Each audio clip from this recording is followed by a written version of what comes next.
Meu nome é Maurício Decker, tenho 48 anos, minha profissão regular, sou editor de livros, mas de alma mesmo, sou viajante. Bom, eu viajo desde muito cedo, comecei viajando sozinho mesmo, aos 18 anos, escalando aqui as montanhas aqui ao redor de Curitiba, Marumbi, Paraná, né, os conjuntos aí. E também viajando de mochileiro, fazendo viagem pequena de bicicleta. E fui adquirindo experiência ao longo de todos esses anos aí, aprendendo com os erros e até me apaixonar de vez aí pelo cicloturismo. E comecei fazendo viagem de 300 quilômetros, depois 1000 quilômetros, fui aumentando, até realizar uma grande na Bolívia, que foi da Cordilheira Amazônia.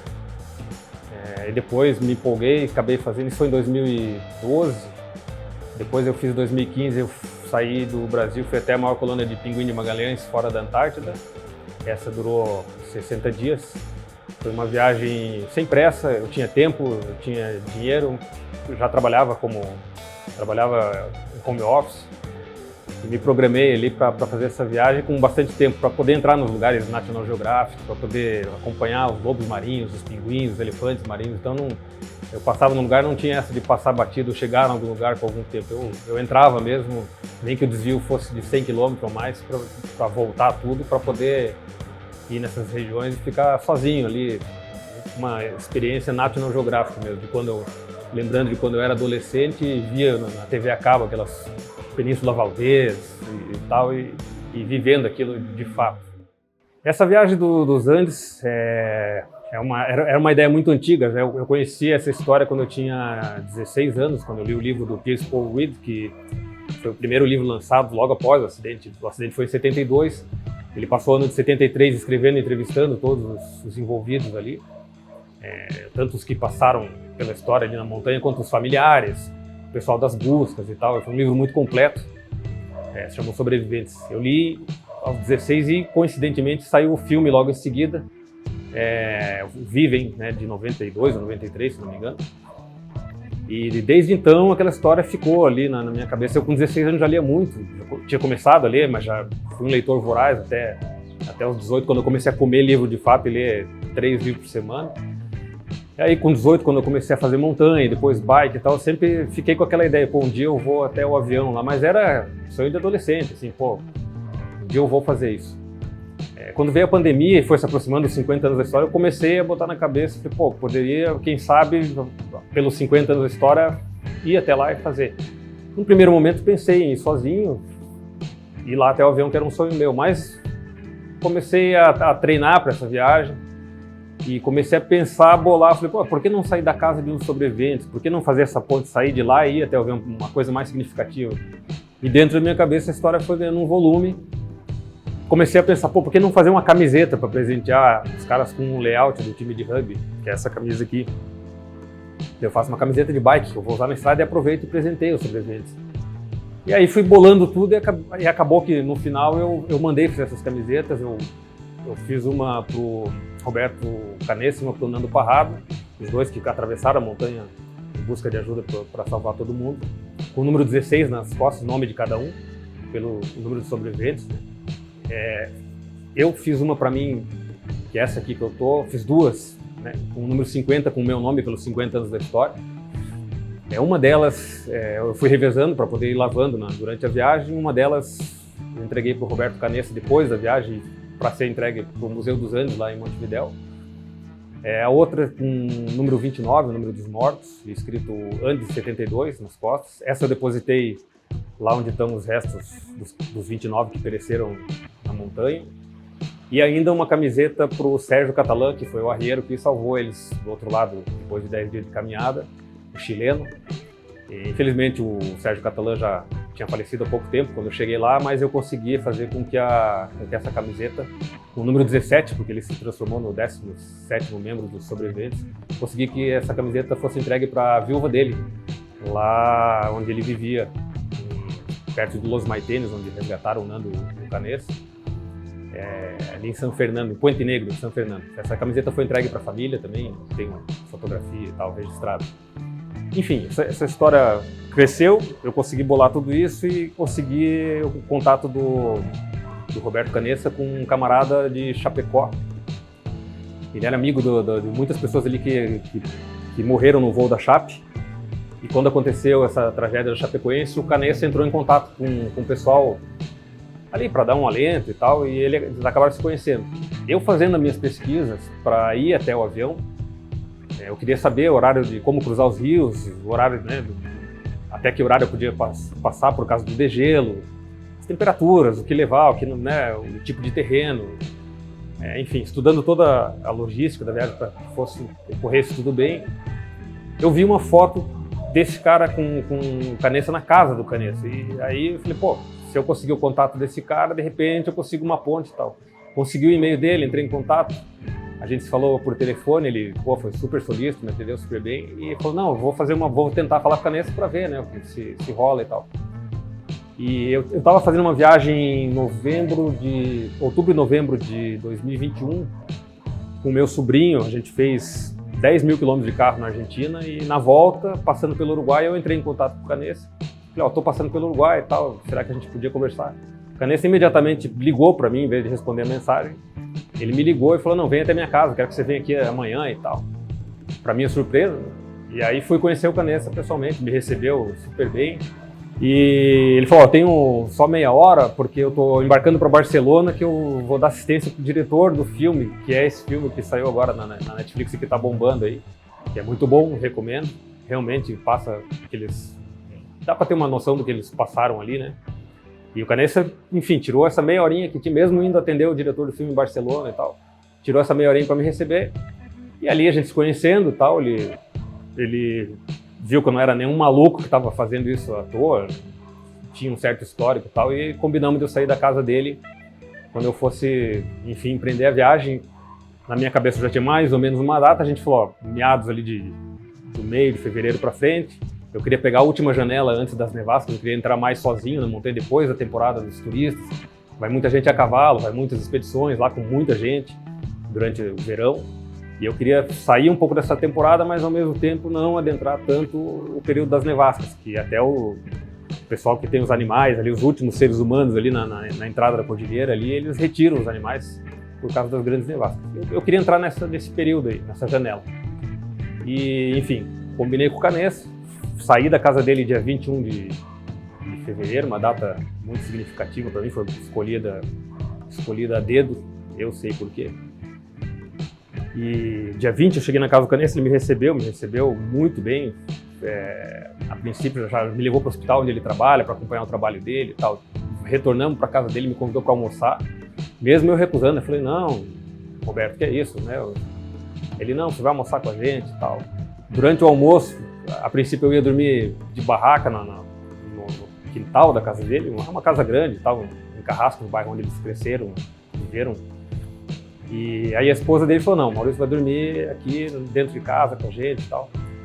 No começo ela fez uma certa blindagem, porque o cara é famoso, né, e tal. Ela ficou me estudando ali e tal, até sentindo, num primeiro momento sentia assim que ela estava com um pouco de receio, mas ela mesma me convidou. E o Canessa fez uma cara de surpresa, assim. E depois, mais tarde ele me convidou para uma cesta, dormi lá à tarde na casa dele com eles, né, eu fiquei ali uma espécie é uma espécie de um galpão, mas não é um galpão, é uma sala enorme onde eles se reúnem todo dia 22 de dezembro, que é a data que eles comemoram o segundo aniversário deles, que foi quando eles foram resgatados. Os sobreviventes se reúnem nessa sala todo dia 22. E foi ali que eu dormi. Depois, no fim da tarde, eu fui no aniversário da neta dele ainda e foi lá na sede do time de rugby. Ele me levou na sala de troféus, mostrou tudo antes do acidente, depois do acidente. E depois me convidou para ir no hospital de novo à noite e voltamos para casa dele à noite. Antes de dormir, ele perguntou se eu costumava dormir cedo e tal. Eu costumo dormir por volta das 2 da manhã. Eu sempre falei, não, eu fico botando aqui anotando no meu diário, lendo, enfim. Então espera aqui que eu quero conversar com você. Esse partiu dele. Né, cada um foi tomar o seu banho e tal, se arrumar, e ele veio até mim, sentou ali, começou a conversar, e aí foi um momento para mim transcendental, porque o cara, para mim, um ídolo, né, e de repente eu tô na casa dele, na sala onde eles comemoram o resgate deles, conversando com ele, a convite dele, e ele veio até mim e falou, não, vamos ficar papeando e tal. E foi muito bacana, tem algumas gravações, registrei todos esses momentos, para mim foi assim, não sei nem o que falar, né, de estar ali naquele momento. Enfim, saí da casa do Canessa, pedalando, conforme o combinado, com a minha camiseta dos 50 anos. Aí, antes de sair, ele fez uma filmagem também vestindo a camiseta que eu dei de presente, também eu tenho registrado isso aí. Saí no dia 21, muito vento contra, muita chuva em Montevidéu, já mostrando o que eu ia enfrentar quando você vai sentido Cordilheira, os ventos vêm de oeste para o mar. E sabia que eu ia pegar vento contra, peguei bastante vento contra durante a viagem. O pedal até El Sosneado, a última vila antes de adentrar o Vale do Rio Atuel, foram 21 dias, pedalando mais ou menos 100 km todo dia. Parei acho que 1 ou 2 dias para descanso durante todo esse trajeto, para recuperar um pouco as forças ali. Quando cheguei em El Sosneado, aí tinha que ainda adentrar até o hotel abandonado lá, dá uns 60 quilômetros mais ou menos. Consegui deixar minha bicicleta no último rancho, no último rancho do último homem que cuida dos animais ali antes da cordilheira. Também passei a noite ali com a minha barraca ali no rancho e os caras me receberam com assado, fizeram pão caseiro, tomamos mate. Também ali total National Geographic. De manhã acompanhei a lida deles 6 horas da manhã com os animais ali e tal. Enfim, no dia seguinte parti para a jornada até o avião, sozinho. Eu quando tinha chegado em Sosneado, na última vila, no dia anterior, tinha um grupo enorme, guias e tal, pessoal a cavalo e tal, e eles falaram, você vai entrar sozinho na cordilheira, esse aqui é o último grupo da temporada. Então, para minha surpresa, eu queria entrar nesse período em que quase não tivesse mais ninguém, mas jamais imaginei que ia entrar completamente sozinho, porque para mim foi uma sorte, porque eu falei, eu fiquei apreensivo, claro, de não ter ninguém na trilha, de estar sozinho. Mas ao mesmo tempo foi melhor do que encomenda, porque eu ia completamente sozinho, né? E aí entrei a pé, com a mochila de 15 quilos ali, fui até o acampamento base. Tem uma história bacana, 125 quilômetros antes de chegar em El Sosneado, eu parei na beira da estrada, tinha uma senhora vendendo fruta na frente de uma casa. Sempre que eu vejo fruta eu paro, né, para repor ali as vitaminas e tal.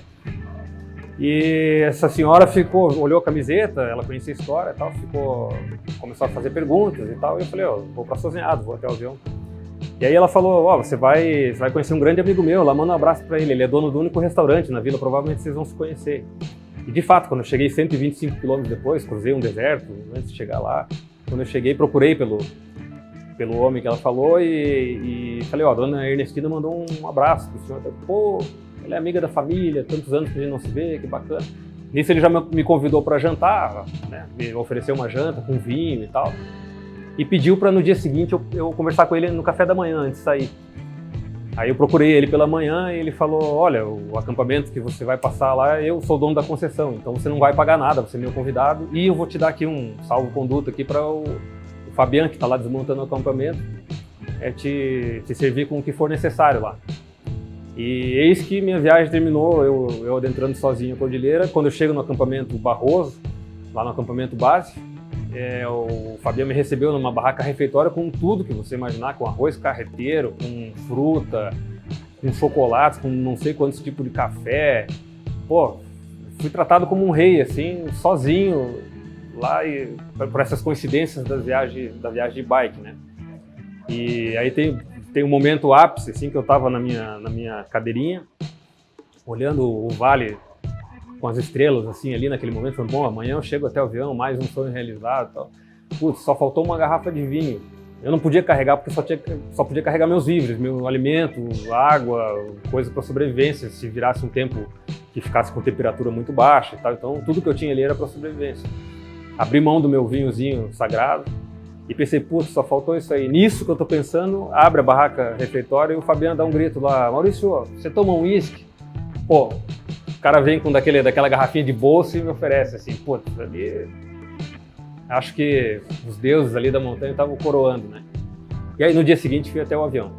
Fui até o avião e, enfim, acabei ficando lá o maior tempo que eu pude, também registrando tudo e tal.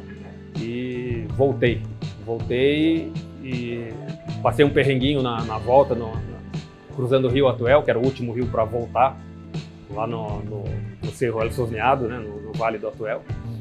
O vento estava muito forte, o rio ele criou braços, né, degelou muito, tava calor, criou braços e eu fiquei meio que atrapado no meio de uns braços estranhos ali. Tentei voltar, não conseguia.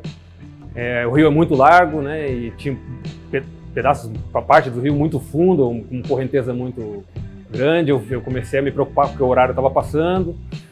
Enfim, um certo momento eu vi uma brecha para pular esses braços, assim, o rio estava mais estreito ali, mas estava a correnteza muito forte, não tinha como cruzar ele ali. E aí eu acabei jogando a minha mochila, fiz como é que se diz, um arremesso olímpico, assim, de girar, e joguei minha mochila para o outro lado. Consegui que ela caísse, só que ela caiu com a parte das costas, a parte reta, ela caiu para lá e o vento estava vindo para lá. O vento chapou ela rolou e caiu para dentro do rio.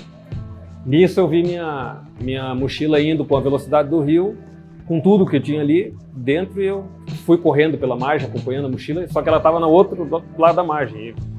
E eu rezando para que algum redemoinho trouxesse ela para mim e tal, que aconteceu um pouco mais para baixo, eu pulei dentro da água, consegui catar ela. Aí ela já estava com 30 quilos, encharcada, né? E aí eu me lasquei. E enfim, não me pergunte como, mas eu consegui atravessar tudo. Cheguei do outro lado e coloquei tudo para secar. Até tinha umas peles de cabra secando junto lá. Coloquei, tenho foto de todo o equipamento molhado no chão e tal, mas escapei.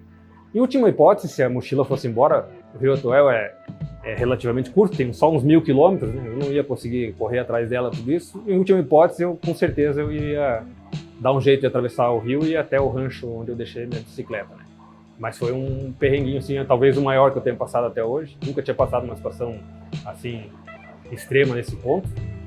E, enfim, voltei, e viagem concluída com sucesso, muito melhor do que eu esperava, tudo correndo muito bem sempre. Claro, muito estudo, muita logística, muita experiência de muitos anos, mas deu tudo certo mais uma vez. E um grande amigo, também montanhista da velha guarda, e passou no Uruguai há pouco tempo. Eu consegui entregar uma das camisetas que eu usei para o Canessa de volta, para que essa camiseta fosse para o Museu dos Andes. Até não lembro se foi a ideia a partir de mim ou se partiu do Canessa naquela conversa, mas a gente achou uma boa ideia e, enfim, termina com essa entrega da camiseta que partiu da casa do Canessa, foi até o avião e voltou. É isso.